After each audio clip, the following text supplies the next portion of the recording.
Welcome back to Old School Sports and our Out of the Park Baseball 24 playthrough of the Buffalo Wings. We are in early 2028. The international free agent signing period just began, and we have started potentially pushing all of our chips in on Humberto Duque. Just think that his bat is potentially the most interesting in this international amateur free agent class. Like the durability. Don't love that the speed, the bunting, the fielding are all problematic to horrible. But that bat, if it fully develops, is potentially special. Who knows whether it'll fully develop or not, but right now he's the guy that we're going to focus on. If it doesn't work out with him for some reason, we've got other players that we could potentially pivot to. No one that we're incredibly excited about at this point, but hopefully we'll come out of the next few weeks with a few guys to bolster our international complex. We still also have two free agent offers out. The center fielder Lang Choi, we've made him a minor league contract offer, and we've also offered a minor league contract with major league option to Trey Fletcher. So we'll see if we can lock up either of those guys. We've basically only signed one free agent at the major league level, Adrian Morjan, who I think could be a pretty good left-handed arm for us for the next few years. So we've got a lot of money to potentially spend, but the free agent pool at this point is not overwhelming.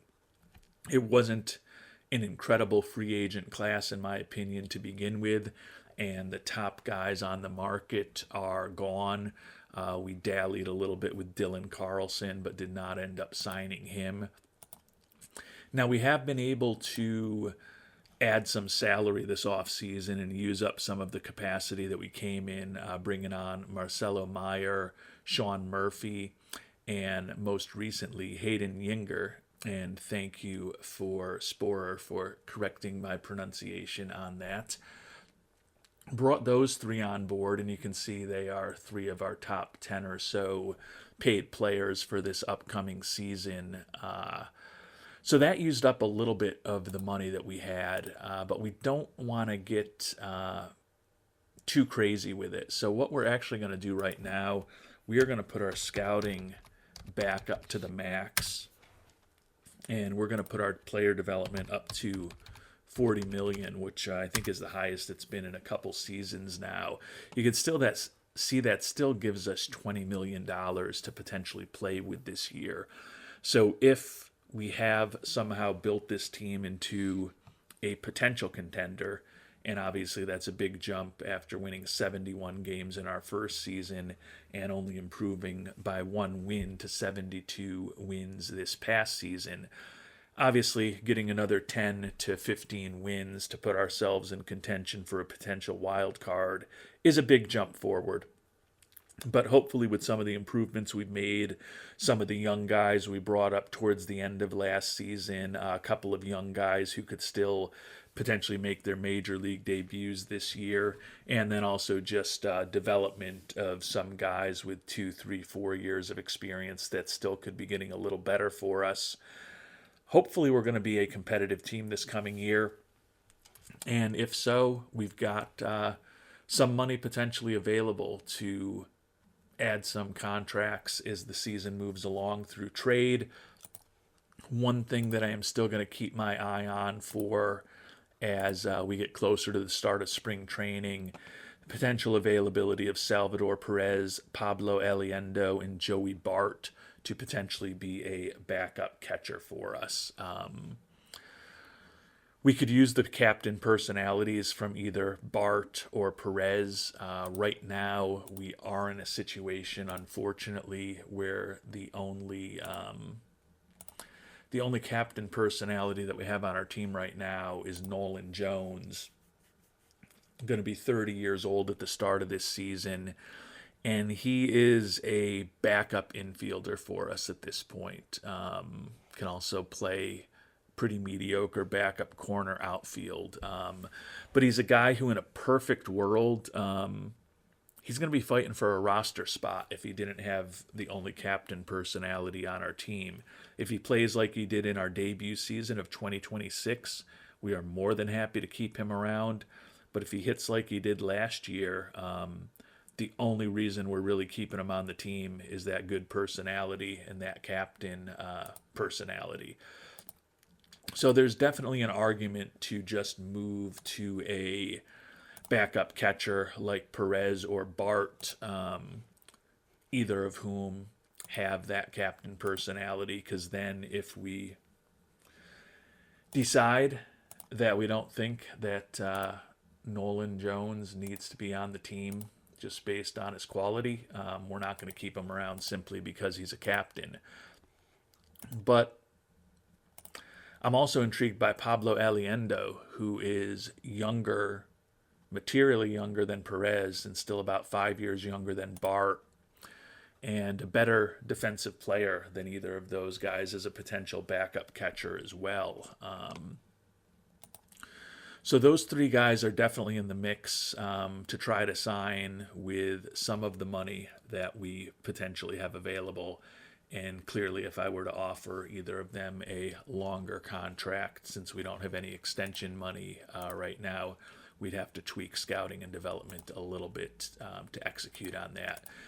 But those two, or those three players are still potentially in the mix to be our backup next year to Sean Murphy.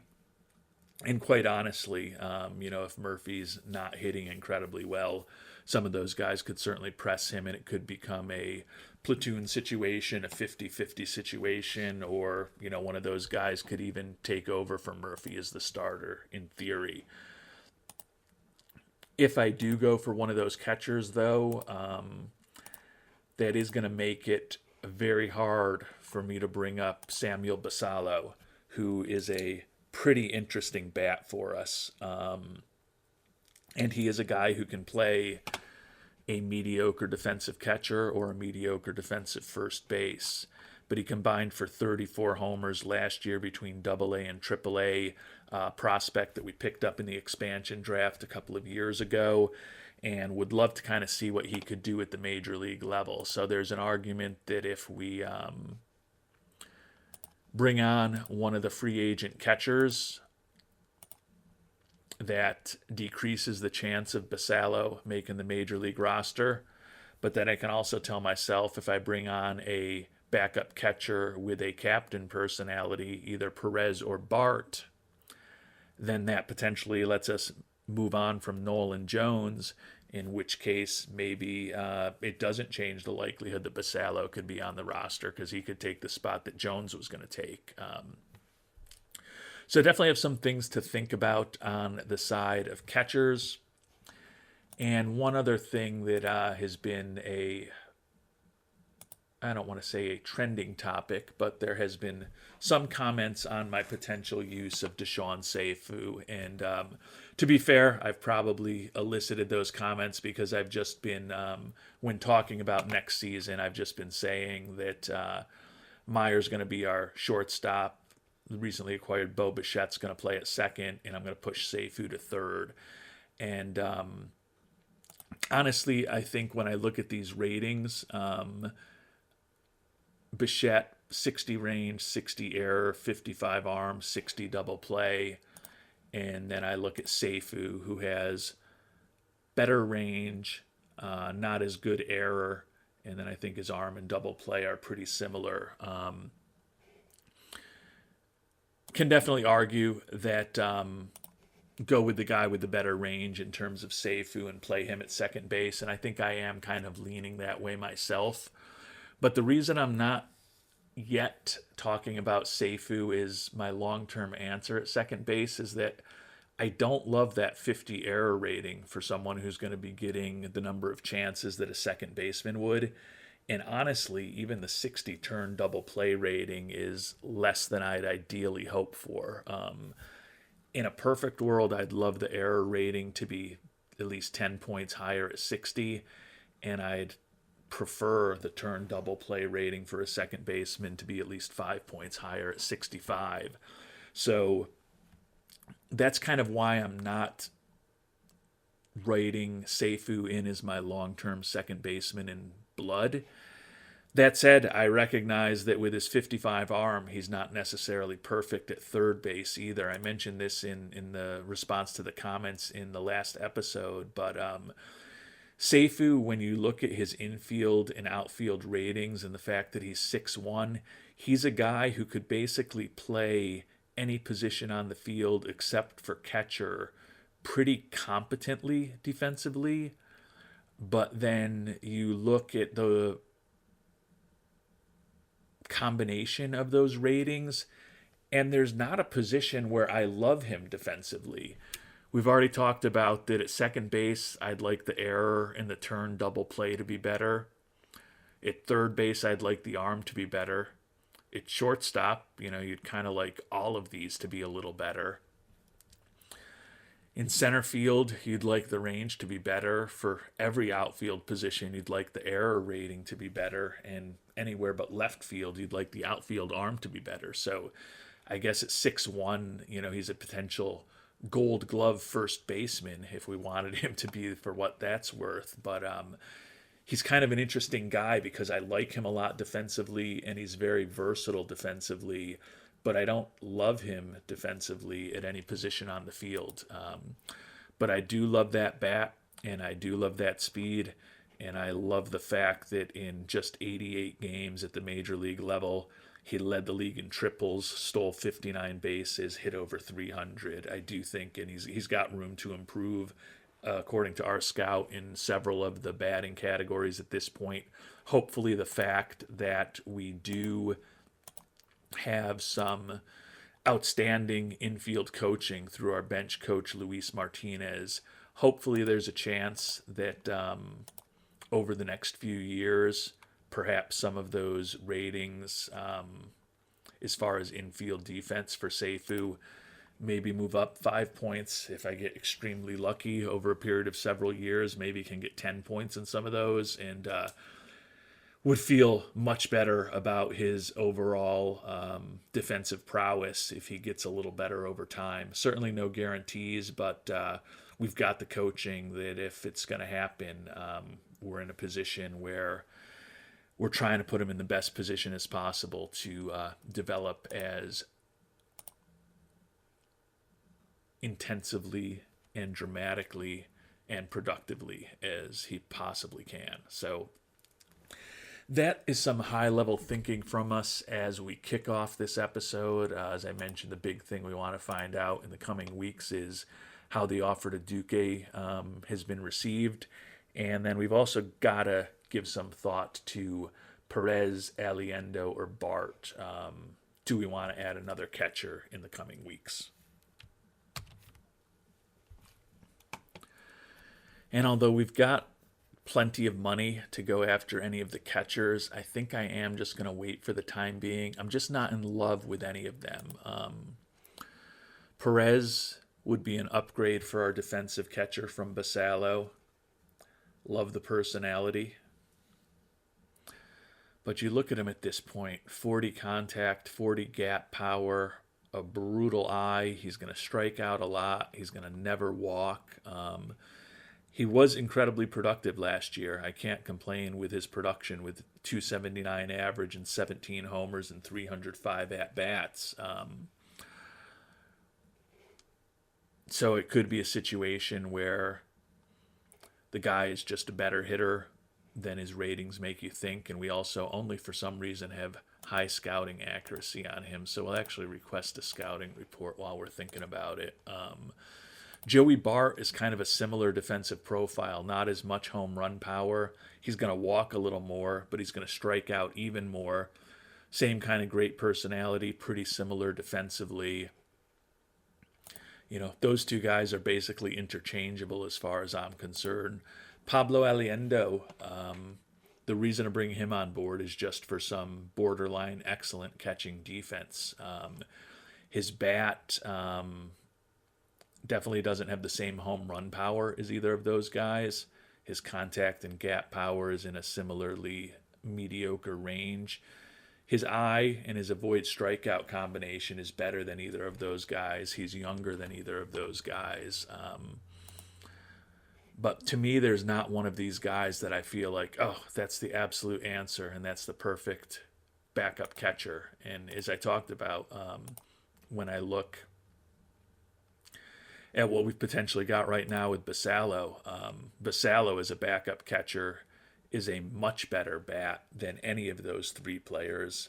The issue is he's not as good defensively with that 45 ability. He does have a decent arm, and he is a left-handed hitter, so he does bring something a little different to the table than those other three right-handed hitting catchers. So it's good that there's options out there. If I get to the point as the weeks go by where one or two of these guys comes off the market, then I may be forced to make a choice. But I just don't feel real strongly about any of them right now, so I'm kind of willing to see if maybe prices come down a bit over the next few weeks and maybe have that choice made for me a bit by the way the market evolves and those one or two of these guys likely signing with somebody else. And some good news, we did get Trey Fletcher signed, so he is going to be playing in our minor league system. If he's not promoted within 30 days, he can exit, but I think he's got an interesting bat, like the speed. As a fourth or fifth outfielder, I think he's certainly in the discussion to potentially make our team. If not, we'll send him to AAA and see if he sticks with us for the season or perhaps opts out to go somewhere else. Duque also gave us some initial feedback that he likes our initial offer, but it's not going to shock me if the price for him continues climbing higher. And in the least surprising news of the day, Duque has come back, says he wants more money, looking for $3.2 million. We'll offer him even a little more than that right now just to try to get him signed and then still have $1.25 million left while there are potentially some other players around. We'll see how things go. And Duque is back asking for even more money, so I'm guessing he's going to start getting close to looking for the max. Yeah, he says we've got to hit the max at this point. So we're going to meet his demand, submit the offer. If we can get Duque for everything, we will bring him on board this year. If not, we'll probably be scrambling to spend our international amateur free agent budget on multiple lower tier prospects.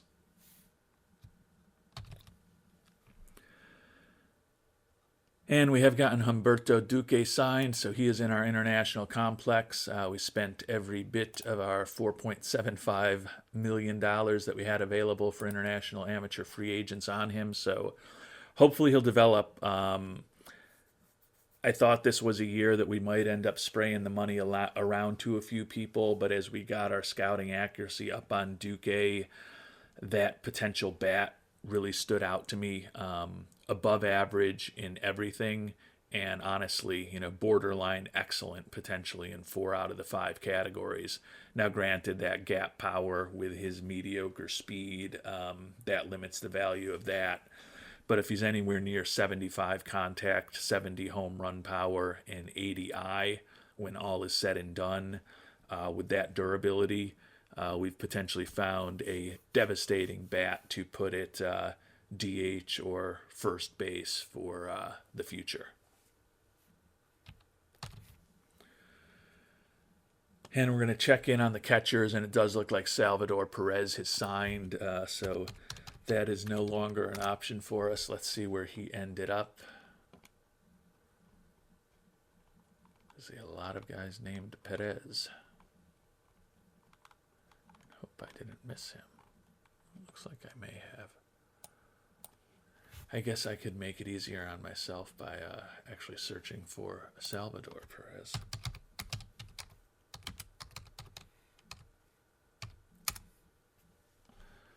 It says no team.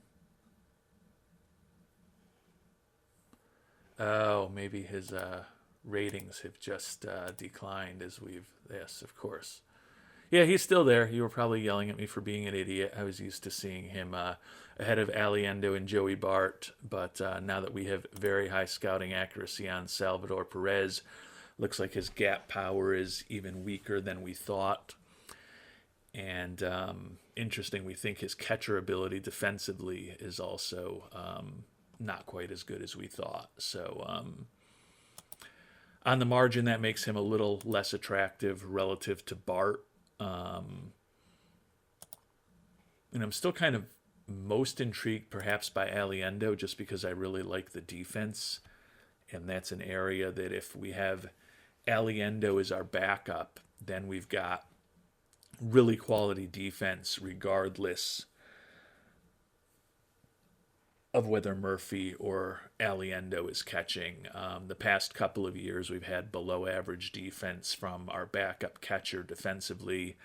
And certainly if Basallo is the backup catcher this year, that would be an accurate way to describe our catcher defense for this upcoming season too. So Aliendo is a big upgrade defensively for our backup catcher compared to where we've been the last couple of years.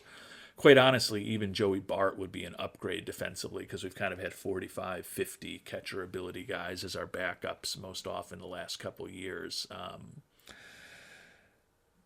Most of the time it was Pineda who we traded away this offseason. So with all three of those guys still out there, I don't feel the need to really do something immediately. But I do think that Salvador Perez is kind of my third option. I think if I want to go for a veteran with a captain personality, it's the younger Joey Bart who's better defensively. And if I just go pure defense, it'll be Pablo Aliendo.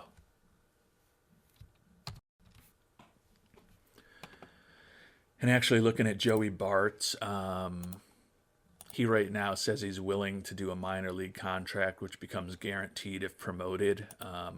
So I'm not going to give him quite the money that he's looking for, but we'll offer him a minor league deal with a major league option to at least give ourselves a free, well, not a free option, but a potentially free option if we move on from the option, and a low-priced option if we decide we want him at the backup position. Perez is still looking for a 1-year major league guaranteed deal at this point, so I definitely feel better about getting an offer out there to Joey Bart. And then Pablo Aliendo, his last option year is coming up, so we could potentially try to stash him. He's also looking for a minor league contract with major league options. And I think there's a chance that he wouldn't opt out or wouldn't get a better offer after 30 days if we have him at AAA. So actually, I think I'm going to offer Aliendo the exact same thing I offered Joey Bart. Minor league contract that becomes $1.5 million if he makes the team as our backup catcher. It says he wants more than that. What about 1.65 million? Let's split the difference here, Pablo. For a guy who is, and I get that he's good defensively, but for a guy who's a 203 major league hitter and 172 at-bats over parts of 5 seasons, he's getting a little aggressive in terms of his demands. 1.7 million. Yeah, he says he's not going to go there. He's in a crappy mood. Well, you may have just lost your chance to be playing in the majors this year, Pablo. We'll see if you come back to us hat in hand. Or we may come back to you hat in hand if Joey Bart doesn't accept our offer. But right now we'll hitch our wagon to Joey Bart's star as our potential backup catcher. And we got a lot going on today as the preseason begins. Pablo Aliendo actually signed with the Giants. Let's see what kind of contract he got. Well, he got $2.2 million if he's promoted, so they certainly gave him more than we were willing to, so good for him there. Joey Bart willing to consider the offer that we made to him.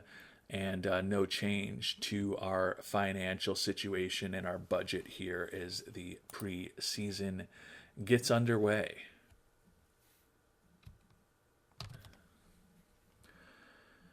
And we did get Joey Bart signed, so that feels like a pretty low risk option for us.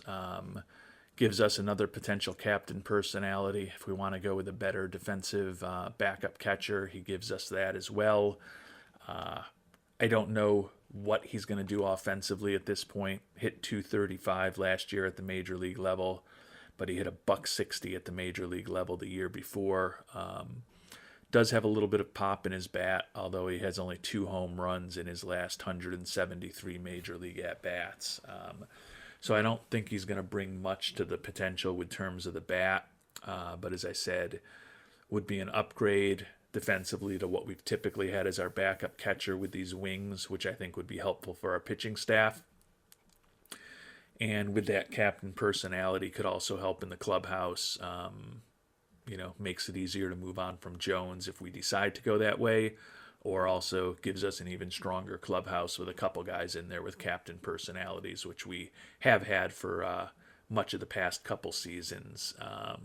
Christian Vasquez at one point, our starting catcher, was a captain personality as well.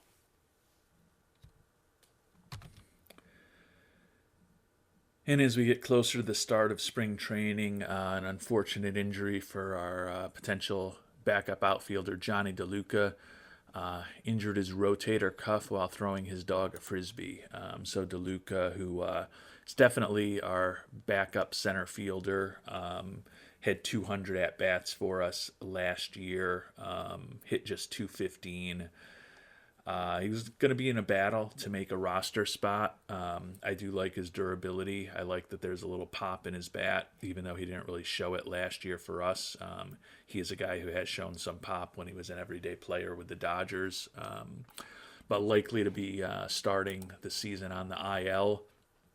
Obviously, that probably increases the chances that someone like Samuel Basallo is actually going to make the team, even if we do decide to have Joey Bart up as our backup catcher.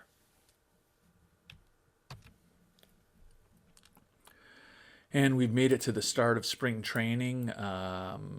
Nobody with injuries at this point, except for obviously the injury that we already talked about to Mr. DeLuca.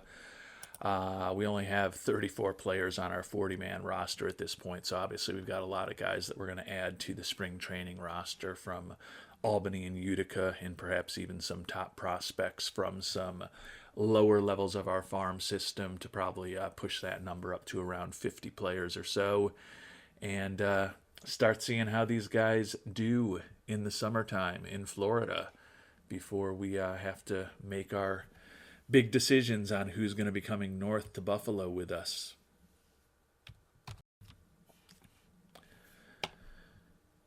And we probably got more pitchers than normal in camp this year with 22. Going to go with a 6-man rotation. I think the top 4, Ohtani, Painter, Bieber, and Yinger, are all pretty much, I don't want to say written in with pen, but pretty close. Going to give Sean Sullivan the first crack at being the 5th starter. We've got the import Ji-Hoot Kim, who's going to be our 6th starter. No guarantees that he's even going to make the team. Certainly Brandon Williamson, who did a great job for us last year as a 5th starter, is also going to be potentially in the mix. But I think I'm leaning towards giving Sullivan at least the first shot to be our number 5 starter for this upcoming season. But we got a lot more options to address that this year than we have in the past. And as you can see, we've also got a lot more left-handed options out of our bullpen potentially than we have had in previous seasons, which hopefully will help all add up to a better performance on the field when all is said and done. Looking at the potential lineups, we're given save food time at both 2nd and 3rd in the preseason. Takao Ota, we're going to see what we've got at first base with him. We're going to give Bo Bichette some time to see. Nolan Jones is going to get some playing time. Samuel Basallo going to get some playing time. Kevin Madey, Joey Bart. we're going to see as many different people in the starting lineup and as many different positions as possible. Actually, we got to get Eric Pena in there somewhere too to get him some at bats in the spring. And we're going to have some tough decisions to make to get to a 26-man roster this year. There's no doubt about it.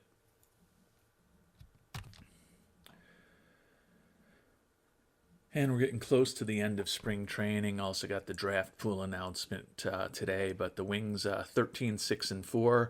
Obviously not going to put too much stock in what's happening during spring training. But at least we are winning some games. Taking a look at the battle we have going on for our starting pitching staff. And Sullivan and Kim, the two guys who are possible fifth starters, have both been pretty solid.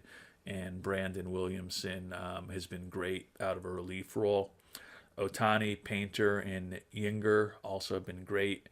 Interestingly, Shane Bieber, all he did last year was lead the National League in ERA, as the guy who's had a bit of a rough spring so far with that 11.57 earned run average, but clearly not going to influence whether or not he is part of our rotation. He clearly will be our number 2 or number 3 starter when the season begins.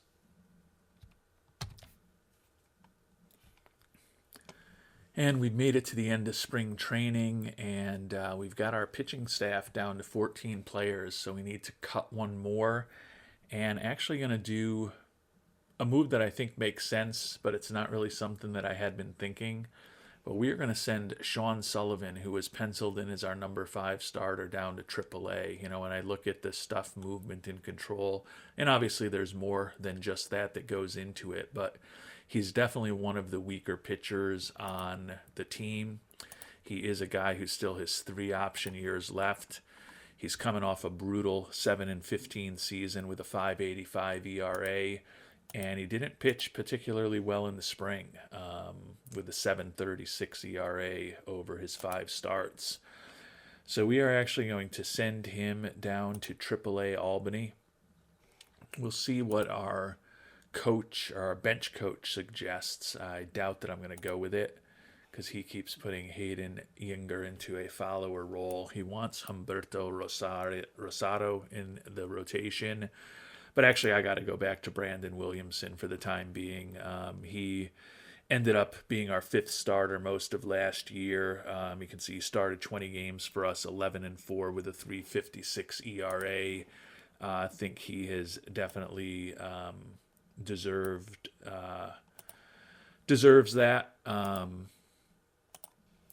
am going to be setting up more in terms of potential stoppers and that kind of stuff in the bullpen as well, just kind of having Martinez scope things out for me initially, but I do kind of forget that I am a manager/GM this playthrough rather than just a GM the way that I usually tend to play.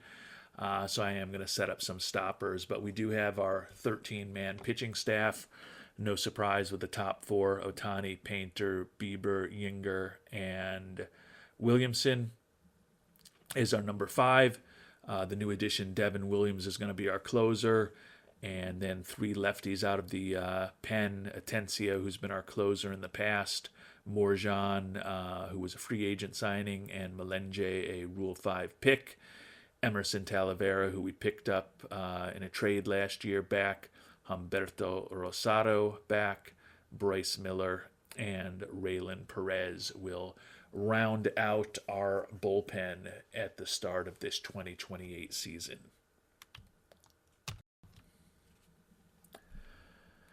And as we get to making our final cut of the everyday players on the major league level, another young guy, ends up being the final cut. We're going to send Eric Pena down. He got caught up in a numbers game this year. He was really good for us last year, hit 272, 21 homers, and 452 at-bats. I would think he'll be back up with us at some point in the not-so-distant future, but with the changes we made to the team this year, it was going to be hard to get him consistent playing time. So we're going to send him to AAA. You can disregard these lineups. I am going to change these before the season begins.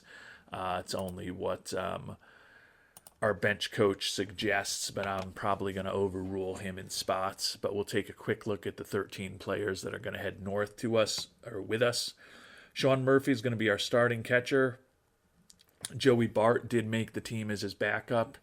And Samuel Basallo, who's likely to be a first baseman slash DH, will catch for us at times. But the rookie made the team also after he combined for the 34 home runs in Utica and Albany last season. Takao Ota, left-handed hitting first baseman. We're going to give him a shot, see what he can do at the major league level at the age of 26. Bo Bichette will be on the team, probably as a part-time infielder for us. You can see right now he's penciled in as our number 5 hitter and starting left fielder against left-handed pitching. Probably won't end up being where that shakes out. Deshaun Seifu, gonna love seeing what he can do over the course of a full year. And his ratings have evolved a little bit. It could just be that we've got a different scouting report. But it does look like he's picked up another point in contact to get to 70, still at 75 gap power. Unfortunately, he used to have 45 eye potential. We think he's kind of settled in at a 40 at this point. But he did also pick up 5 points and avoid strikeouts. So no improvement in his gap power, picked up 5 points in contact and avoid Ks, and no longer has 5 additional potential eye points. The other thing, he does seem like he may have benefited a little bit by our good infield coaching. His error rating is up to a 55, so that was a 5-point improvement there. Again, it could just be the scouting report, but our hope is that it's the coaching and that it ends up there, because certainly feel better playing him second base every day with a 55 error rating than a 50 error rating. And with his durability, he's going to be out there somewhere for us every day. So really interesting in seeing what Seifu can do with a whole season, hopefully in the majors. Nolan Jones made the team as a utility infielder, second captain personality. Kevin Made kind of going to move from a starting shortstop slash second baseman into more of a potential utility role this year. Probably will get some time at third. Marcelo Meyer, the big addition, is our starting shortstop. Nick York, Miguel Blaze, Vance Honeycutt, who played a lot of first for us last year, is now in the mix in the outfield. And Jace Barofin, the first round draft choice in the history of the Buffalo Wings organization, will be back for us again. Hopefully he can improve a bit off the 24 home runs in 80 to 88 ribbies he's had each of his first 2 seasons in the majors this year. So we know the guys that are going to be heading north with us, still going to be figuring out relief pitcher roles and what the starting lineups against left-handed and right-handed pitching are both going to look like before we begin the season. But we've made the cuts. We'll take a quick look at the preseason predictions. Obviously, a few days until the season will actually start. So who knows how accurate these will actually be. Our former expansion team, or I guess they'll always be the expansion team that came in with us, Nashville, projected to go 84 and 78 this year. And our Buffalo Wings, at least from this simulation, 93 and 69. But we did have a lot of talent in camp, have sent a bunch of it down to AAA. But over the last few weeks, we've signed a lot of pretty decent players to help our farm system, had some of them in camp. But certainly would hope that we improve from the 72-win team that we were last year to be over 500 this year. And if we're over 500, hopefully that means that in the late stage of the season, we are at least contending for a wild card spot. That's certainly the goal this year. Seifu expected to have a monster year for us with a .310 batting average and 101 stolen bases. It's back to the 80s with these stolen base potential numbers from Deshaun Seifu. And then pitching wise, looks like Otani at least in that one simulation, was expected to have a much better second year in Buffalo than his first season. But we will find out what type of progress we make towards improving these Buffalo Wings in our next episode. Ended up being a respectable spring training. Think it was a more than respectable offseason, and we'll get a chance to see what it starts adding up to in the regular season in our next episode. Until then, thanks so much for watching, and hope you have a great day.